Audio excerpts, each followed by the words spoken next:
A Descent into the Maelstrom by Edgar Allan Poe. The ways of God in nature, as in providence, are not as our ways, nor are the models that we frame any way commensurate to the vastness, profundity, and unsearchableness of his works, which have a depth in them greater than the well of Democritus. Joseph Glanville. We had now reached the summit of the loftiest crag. For some minutes the old man seemed too much exhausted to speak.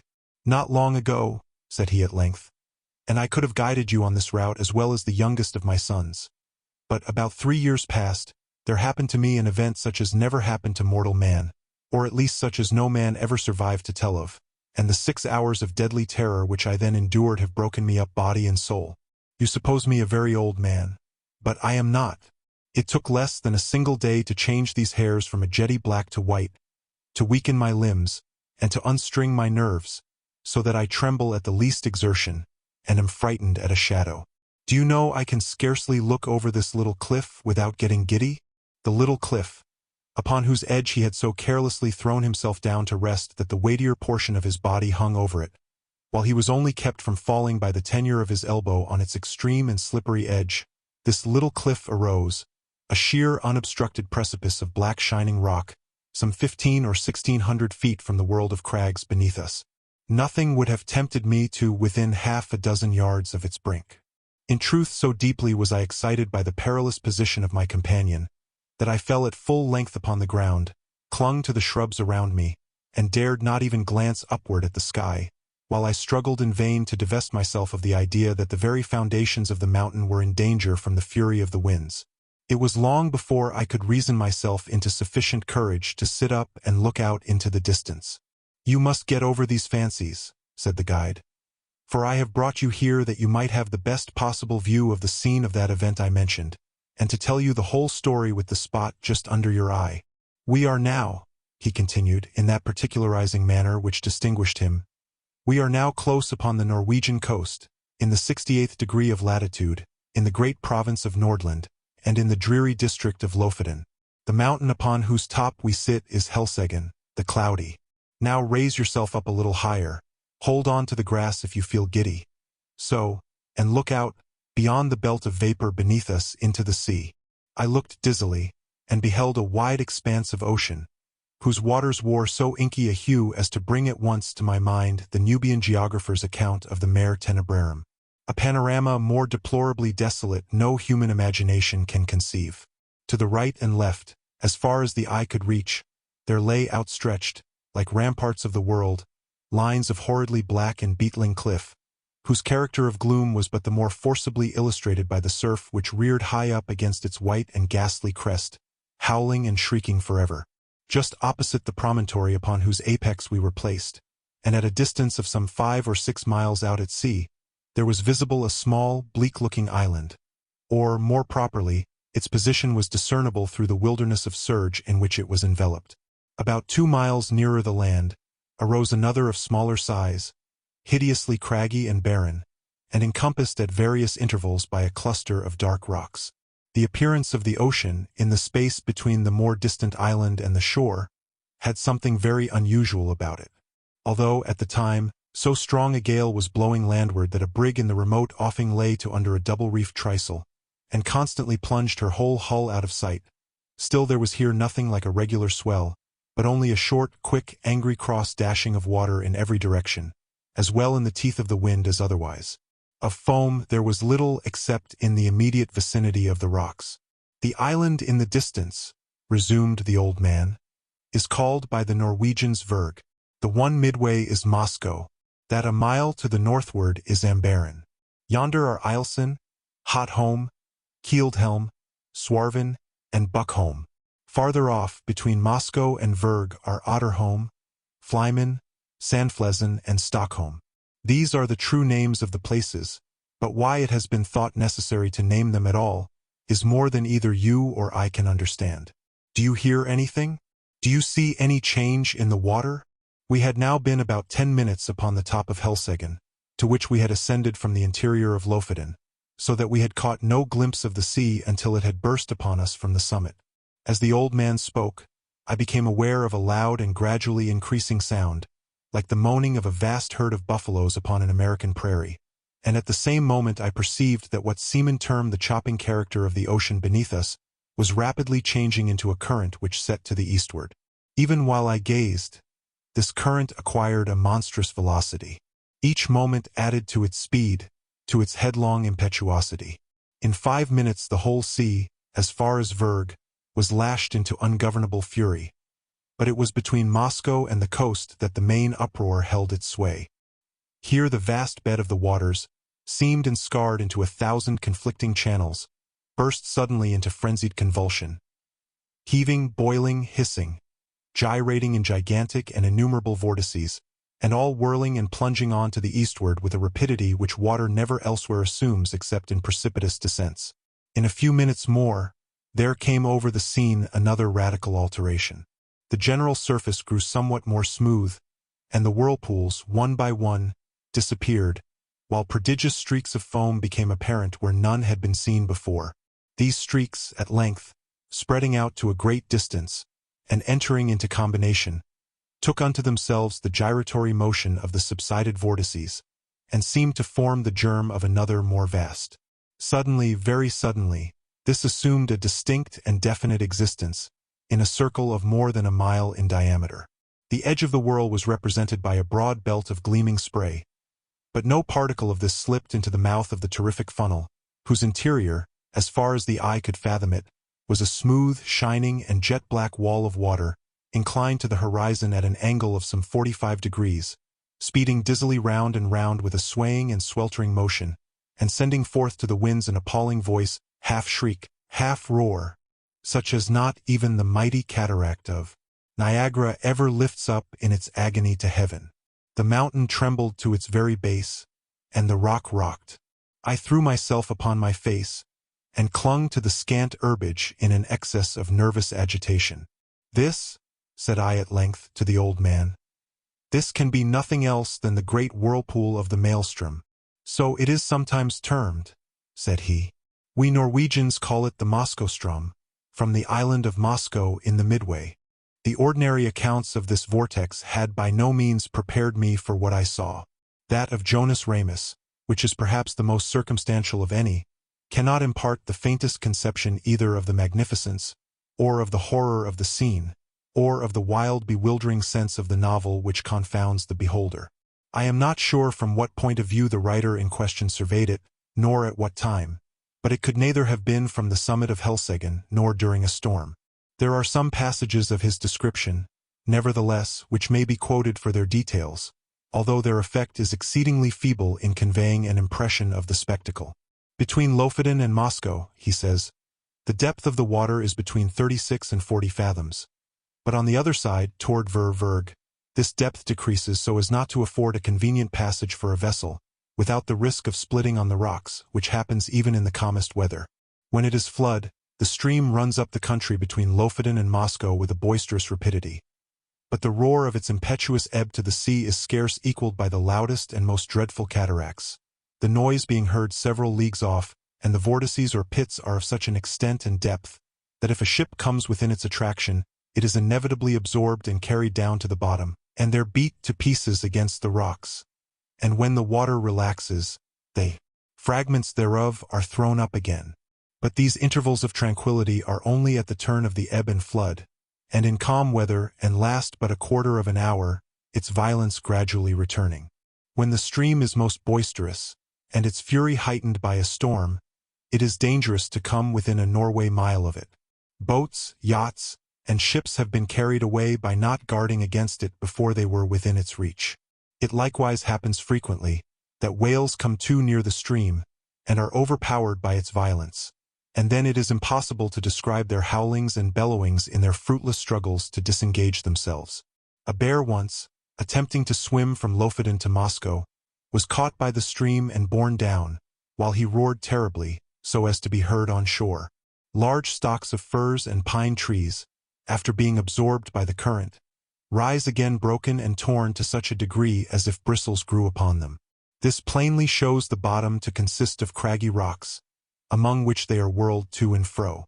This stream is regulated by the flux and reflux of the sea, it being constantly high and low water every 6 hours. In the year 1645, Early in the morning of Sexagesima Sunday, it raged with such noise and impetuosity that the very stones of the houses on the coast fell to the ground. In regard to the depth of the water, I could not see how this could have been ascertained at all in the immediate vicinity of the vortex. The 40 fathoms must have reference only to portions of the channel close upon the shore either of Moscow or Lofoten. The depth in the center of the Maelstrom must be immeasurably greater, and no better proof of this fact is necessary than can be obtained from even the sidelong glance into the abyss of the whirl which may be had from the highest crag of Helseggen.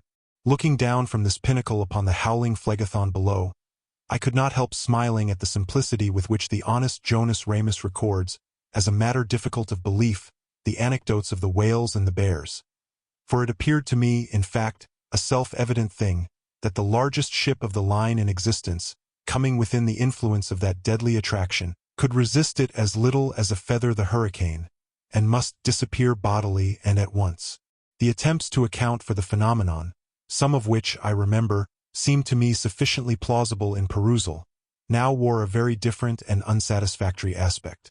The idea generally received is that this, as well as 3 smaller vortices among the Faroe Islands, have no other cause than the collision of waves rising and falling at flux and reflux against a ridge of rocks and shelves, which confines the water so that it precipitates itself like a cataract, and thus the higher the flood rises, the deeper must the fall be, and the natural result of all is a whirlpool or vortex, the prodigious suction of which is sufficiently known by lesser experiments. These are the words of the Encyclopaedia Britannica. Kircher and others imagine that in the center of the channel of the Maelstrom is an abyss penetrating the globe, and issuing in some very remote part, the Gulf of Bothnia being somewhat decidedly named in one instance.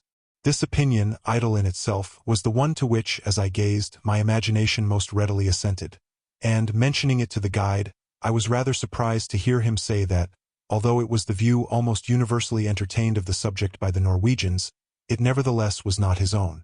As to the former notion he confessed his inability to comprehend it, and here I agreed with him, for, however conclusive on paper, it becomes altogether unintelligible, and even absurd, amid the thunder of the abyss.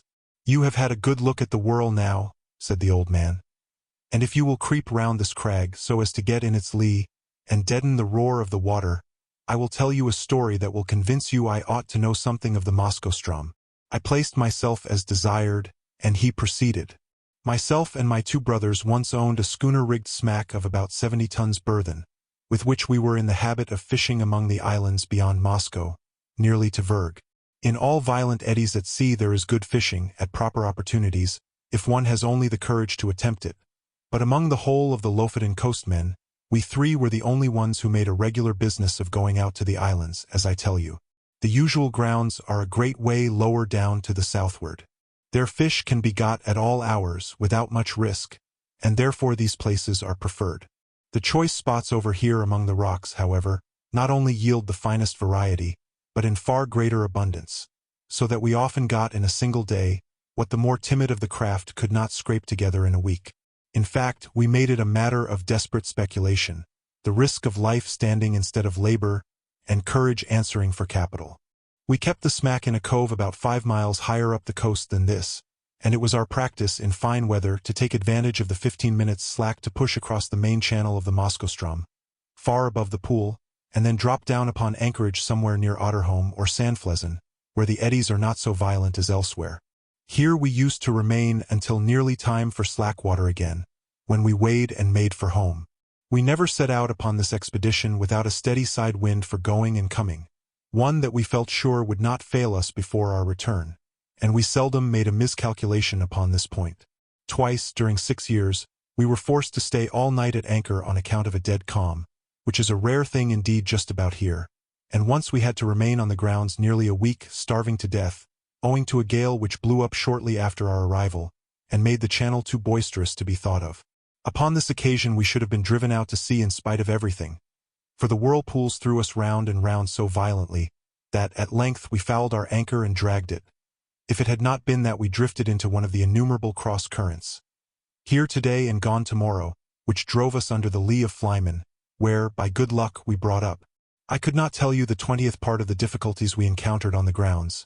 It is a bad spot to be in, even in good weather, but we made shift always to run the gauntlet of the Maelstrom itself without accident, although at times my heart has been in my mouth when we happened to be a minute or so behind or before the slack. The wind sometimes was not as strong as we thought it at starting, and then we made rather less way than we could wish, while the current rendered the smack unmanageable. My eldest brother had a son 18 years old, and I had 2 stout boys of my own. These would have been of great assistance at such times in using the sweeps as well as afterward in fishing, but somehow, although we ran the risk ourselves, we had not the heart to let the young ones get into the danger. For, after all is said and done, it was a horrible danger, and that is the truth. It is now within a few days of 3 years since what I am going to tell you occurred. It was on the 10th day of July 18, a day which the people of this part of the world will never forget, for it was one in which blew the most terrible hurricane that ever came out of the heavens. And yet all the morning, and indeed until late in the afternoon, there was a gentle and steady breeze from the southwest, while the sun shone brightly, so that the oldest seaman among us could not have foreseen what was to follow. The 3 of us, my 2 brothers and myself, had crossed over to the islands about 2:00 p.m., and had soon nearly loaded the smack with fine fish, which, we all remarked, were more plenty that day than we had ever known them. It was just 7 by my watch when we weighed and started for home, so as to make the worst of the Strom at slack water, which we knew would be at 8. We set out with a fresh wind on our starboard quarter, and for some time spanked along at a great rate, never dreaming of danger, for indeed we saw not the slightest reason to apprehend it. All at once we were taken aback by a breeze from over Helseggen. This was most unusual, something that had never happened to us before, and I began to feel a little uneasy without exactly knowing why. We put the boat on the wind, but could make no headway at all for the eddies, and I was upon the point of proposing to return to the anchorage, when, looking astern, we saw the whole horizon covered with a singular copper-colored cloud that rose with the most amazing velocity. In the meantime the breeze that had headed us off fell away, and we were dead becalmed, drifting about in every direction. This state of things, however, did not last long enough to give us time to think about it. In less than a minute the storm was upon us. In less than 2 the sky was entirely overcast, and what with this and the driving spray, it became suddenly so dark that we could not see each other in the smack. Such a hurricane as then blew it is folly to attempt describing. The oldest seaman in Norway never experienced anything like it. We had let our sails go by the run before it cleverly took us. But at the first puff both our masts went by the board as if they had been sawed off, the mainmast taking with it my youngest brother, who had lashed himself to it for safety. Our boat was the lightest feather of a thing that ever sat upon water. It had a complete flush deck, with only a small hatch near the bow, and this hatch it had always been our custom to batten down when about to cross the Strom, by way of precaution against the chopping seas. But for this circumstance we should have foundered at once, for we lay entirely buried for some moments. How my elder brother escaped destruction I cannot say, for I never had an opportunity of ascertaining. For my part, as soon as I had let the foresail run, I threw myself flat on deck, with my feet against the narrow gunwale of the bow, and with my hands grasping a ring-bolt near the foot of the foremast. It was mere instinct that prompted me to do this, which was undoubtedly the very best thing I could have done, for I was too much flurried to think. For some moments we were completely deluged, as I say, and all this time I held my breath, and clung to the bolt. When I could stand it no longer I raised myself upon my knees, still keeping hold with my hands, and thus got my head clear. Presently our little boat gave herself a shake, just as a dog does in coming out of the water, and thus rid herself, in some measure, of the seas. I was now trying to get the better of the stupor that had come over me, and to collect my senses so as to see what was to be done, when I felt somebody grasp my arm. It was my elder brother, and my heart leaped for joy, for I had made sure that he was overboard. But the next moment all this joy was turned into horror, for he put his mouth close to my ear, and screamed out the word Maelstrom. No one ever will know what my feelings were at that moment. I shook from head to foot as if I had had the most violent fit of the ague.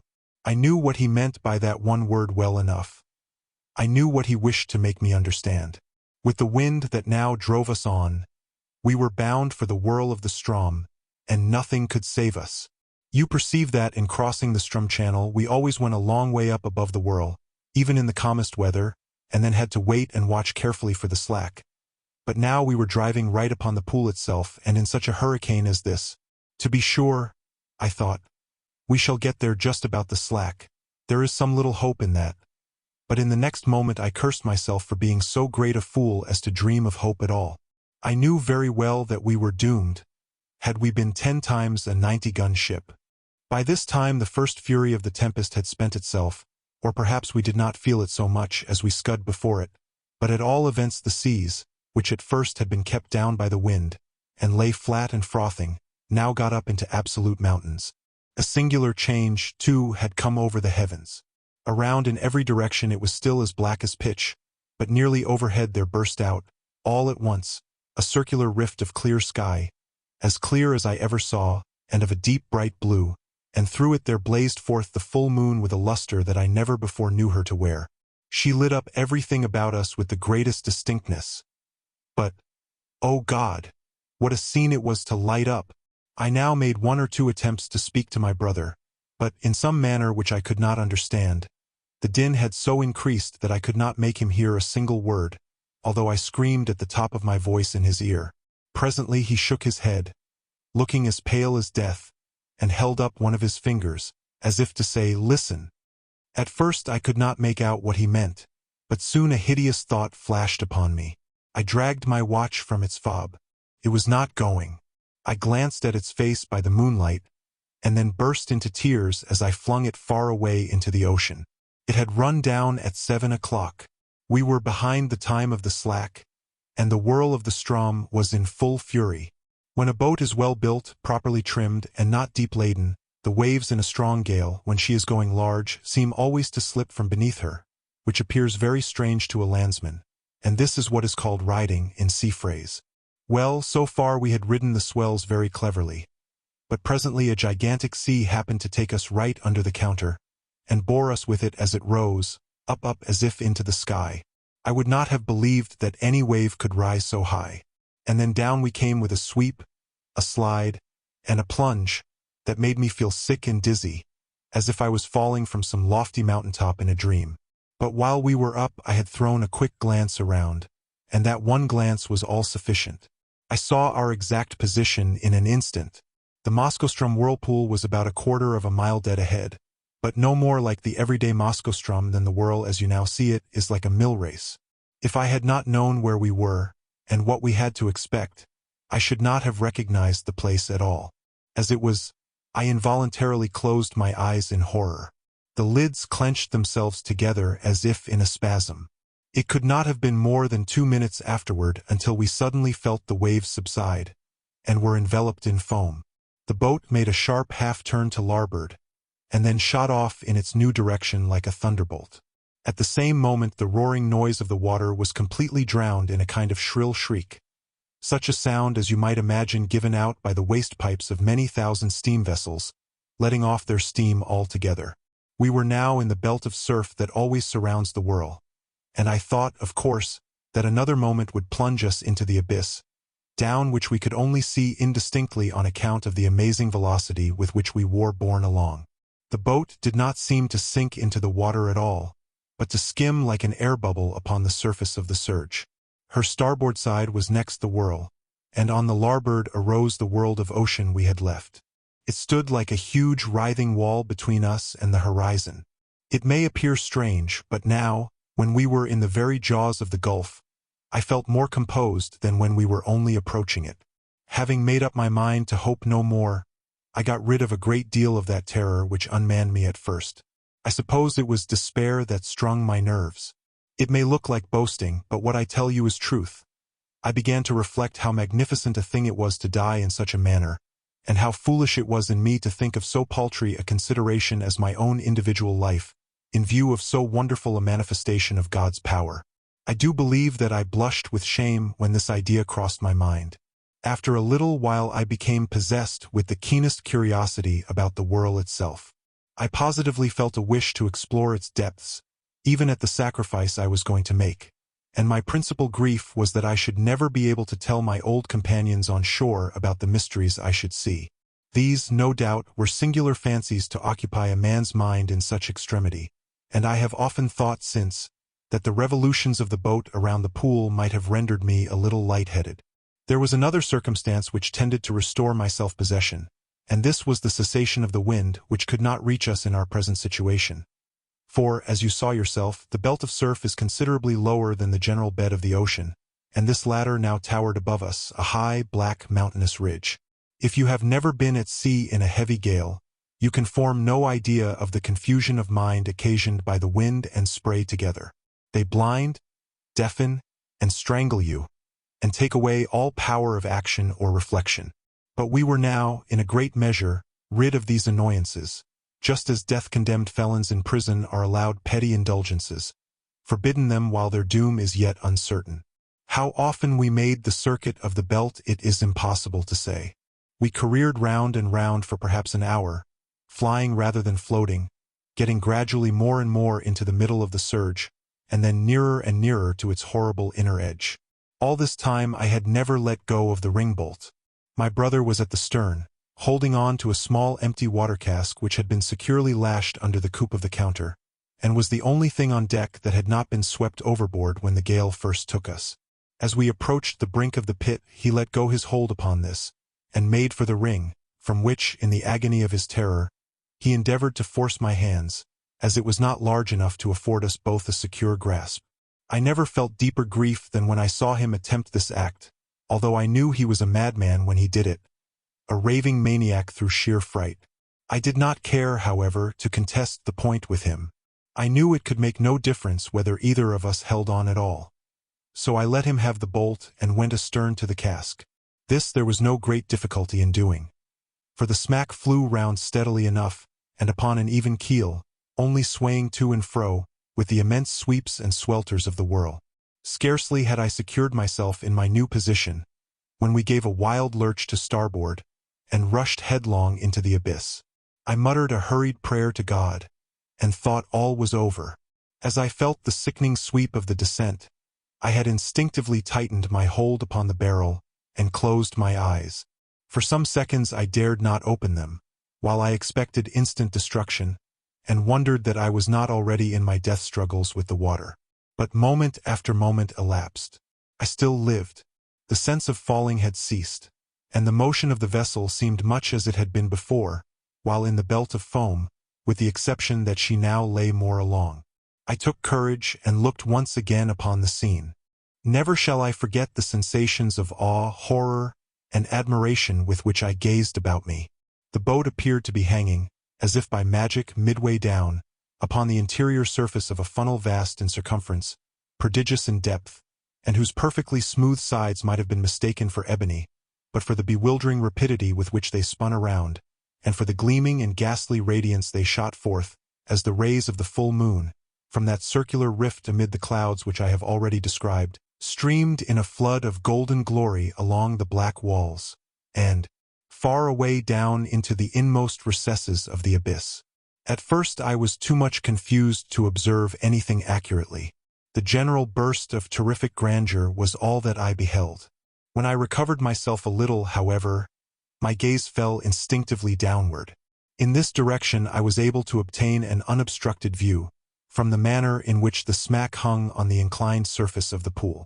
She was quite upon an even keel, that is to say, her deck lay in a plane parallel with that of the water, but this latter sloped at an angle of more than 45 degrees, so that we seemed to be lying upon our beam ends. I could not help observing, nevertheless, that I had scarcely more difficulty in maintaining my hold and footing in this situation than if we had been upon a dead level, and this, I suppose, was owing to the speed at which we revolved. The rays of the moon seemed to search the very bottom of the profound gulf, but still I could make out nothing distinctly, on account of a thick mist in which everything there was enveloped, and over which there hung a magnificent rainbow, like that narrow and tottering bridge which Mussulmen say is the only pathway between time and eternity. This mist, or spray, was no doubt occasioned by the clashing of the great walls of the funnel, as they all met together at the bottom, but the yell that went up to the heavens from out of that mist, I dare not attempt to describe. Our first slide into the abyss itself, from the belt of foam above, had carried us a great distance down the slope, but our farther descent was by no means proportionate. Round and round we swept, not with any uniform movement, but in dizzying swings and jerks, that sent us sometimes only a few hundred yards, sometimes nearly the complete circuit of the whirl. Our progress downward at each revolution was slow but very perceptible. Looking about me upon the wide waste of liquid ebony on which we were thus borne, I perceived that our boat was not the only object in the embrace of the whirl. Both above and below us were visible fragments of vessels, large masses of building timber and trunks of trees, with many smaller articles, such as pieces of house furniture, broken boxes, barrels, and staves. I have already described the unnatural curiosity which had taken the place of my original terrors. It appeared to grow upon me as I drew nearer and nearer to my dreadful doom. I now began to watch, with a strange interest, the numerous things that floated in our company. I must have been delirious, for I even sought amusement in speculating upon the relative velocities of their several descents toward the foam below. This fir tree, I found myself at one time saying, will certainly be the next thing that takes the awful plunge and disappears. And then I was disappointed to find that the wreck of a Dutch merchant ship overtook it and went down before. At length, after making several guesses of this nature, and being deceived in all this fact, the fact of my invariable miscalculation, set me upon a train of reflection that made my limbs again tremble, and my heart beat heavily once more. It was not a new terror that thus affected me, but the dawn of a more exciting hope. This hope arose partly from memory, and partly from present observation. I call to mind the great variety of buoyant matter that strewed the coast of Lofoten, having been absorbed and then thrown forth by the Maelstrom. By far the greater number of the articles were shattered in the most extraordinary way, so chafed and roughened as to have the appearance of being stuck full of splinters, but then I distinctly recollected that there were some of them which were not disfigured at all. Now I could not account for this difference except by supposing that the roughened fragments were the only ones which had been completely absorbed, that the others had entered the whirl at so late a period of the tide, or, for some reason, had descended so slowly after entering, that they did not reach the bottom before the turn of the flood came, or of the ebb, as the case might be. I conceived it possible, in either instance, that they might thus be whirled up again to the level of the ocean, without undergoing the fate of those which had been drawn in more early, or absorbed more rapidly. I made, also, 3 important observations. The first was that, as a general rule, the larger the bodies were, the more rapid their descent. The second, that, between two masses of equal extent, the one spherical and the other of any other shape, the superiority in speed of descent was with the sphere. The third, that, between two masses of equal size, the one cylindrical and the other of any other shape, the cylinder was absorbed the more slowly.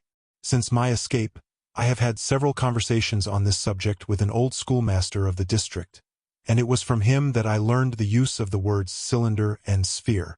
He explained to me, although I have forgotten the explanation, how what I observed was, in fact, the natural consequence of the forms of the floating fragments, and showed me how it happened that a cylinder, swimming in a vortex, offered more resistance to its suction, and was drawn in with greater difficulty than an equally bulky body of any form whatever. There was one startling circumstance which went a great way in enforcing these observations, and rendering me anxious to turn them to account, and this was that, at every revolution, we passed something like a barrel, or else the yard or the mast of a vessel, while many of these things, which had been on our level when I first opened my eyes upon the wonders of the whirlpool, were now high up above us, and seemed to have moved but little from their original station. I no longer hesitated what to do. I resolved to lash myself securely to the water cask upon which I now held, to cut it loose from the counter, and to throw myself with it into the water. I attracted my brother's attention by signs, pointed to the floating barrels that came near us, and did everything in my power to make him understand what I was about to do. I thought at length that he comprehended my design, but, whether this was the case or not, he shook his head despairingly, and refused to move from his station by the ringbolt. It was impossible to reach him. The emergency admitted of no delay, and so, with a bitter struggle, I resigned him to his fate, fastened myself to the cask by means of the lashings which secured it to the counter, and precipitated myself with it into the sea, without another moment's hesitation. The result was precisely what I had hoped it might be. As it is myself who now tell you this tale, as you see that I did escape, and as you are already in possession of the mode in which this escape was effected, and must therefore anticipate all that I have farther to say, I will bring my story quickly to conclusion. It might have been an hour or thereabout after my quitting the smack, when, having descended to a vast distance beneath me, it made 3 or 4 wild gyrations in rapid succession, and, bearing my loved brother with it, plunged headlong at once and forever into the chaos of foam below. The barrel to which I was attached sunk very little farther than half the distance between the bottom of the gulf and the spot at which I leaped overboard, before a great change took place in the character of the whirlpool. The slope of the sides of the vast funnel became momently less and less steep. The gyrations of the whirl grew, gradually, less and less violent. By degrees, the froth and the rainbow disappeared, and the bottom of the gulf seemed slowly to uprise. The sky was clear, the winds had gone down, and the full moon was setting radiantly in the west, when I found myself on the surface of the ocean, in full view of the shores of Lofoten, and above the spot where the pool of the Maelström had been. It was the hour of the slack, but the sea still heaved in mountainous waves from the effects of the hurricane. I was borne violently into the channel of the Strom, and in a few minutes was hurried down the coast into the grounds of the fishermen. A boat picked me up, exhausted from fatigue, and, now that the danger was removed, speechless from the memory of its horror. Those who drew me on board were my old mates and daily companions, but they knew me no more than they would have known a traveler from the spirit land. My hair, which had been raven black the day before, was as white as you see it now. They say, too, that the whole expression of my countenance had changed. I told them my story, they did not believe it. I now tell it to you, and I can scarcely expect you to put more faith in it than did the merry fishermen of Lofoten.